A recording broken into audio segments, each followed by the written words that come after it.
شو اسمه تفضل قال لك مرحبا مرحبا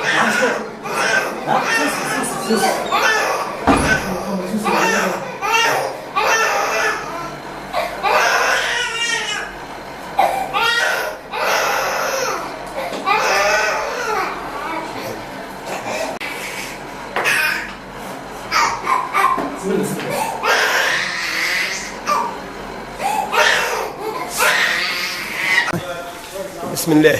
في كل عام معناتها تتولى النقابة الأساسية بالمستشفى الجامعي لحبيب بورقيبة إقامة ختان أطفال أبناء أعوان الصحة وكذلك أبناء العائلات المعزة. مع كل ألم معناتها أنه المناسبة هذه معناتها تزامنت مع سقوط 15 شهيد من المؤسسة العسكرية من أبناء شعب تونس اللي رواوا بدمهم أرض تونس. وإحنا بقدر ما إحنا عندنا الألم والحزن إلا أنه ارتئينا أنه نواصلوا الحفل هذا ونقوموا بالختان، لأنه نعرفوا أنه حتى الشهداء لو سألناهم يقولون لا ما تحرموش الأطفال وواصلوا دخلوهم وأعطيوهم نصف دينهم. بطبيعة الحال السنة معناتها ماشي نتولوا معناتها ختان 170 طفل مع تجربة أولى من نوعها، وهنا في القسم العمليات معناتها 50 طفل مش تولوا معناتها الختان نتاعهم بالبنش الكامل.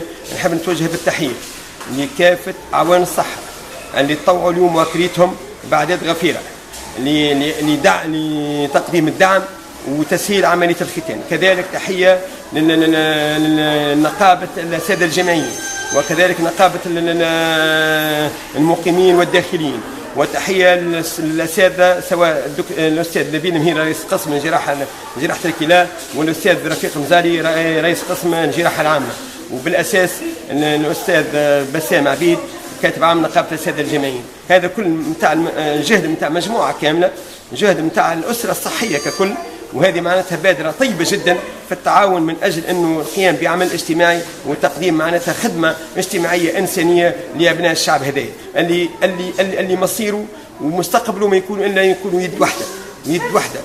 احنا شعب تونس معناتها شعب واحد، وما يلزمش تدخل فينا الفتنة، وما يلزمش تدخل فينا يد الإرهاب اللي بقدرة الله أنه ستنهزم على أرض تونس بوحدة شعب تونس وبالأمن الشعبي لازم اللي في مقدوره أنه يهزم هالآفة اللي جاتنا وهالآفة اللي قاعدة تنخر في البلاد هذه، واللي لا قدر الله لو أن تنجح ستنهار الدولة وسينهار الشعب هذا وسيندثر الشعب هذا.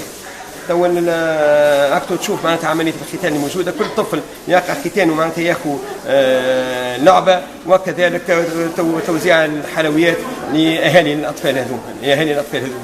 ان شاء الله نكونوا معناتها قدمنا ما يمكن تقديمه، وان شاء الله البلاد هذه تكون في امان. تحيا تونس، كل عام وشعب تونس بخير، كل عام وتونس بخير، ويحيى الاتحاد العام التونسي بالشكر، وبارك الله فيكم. شكرا.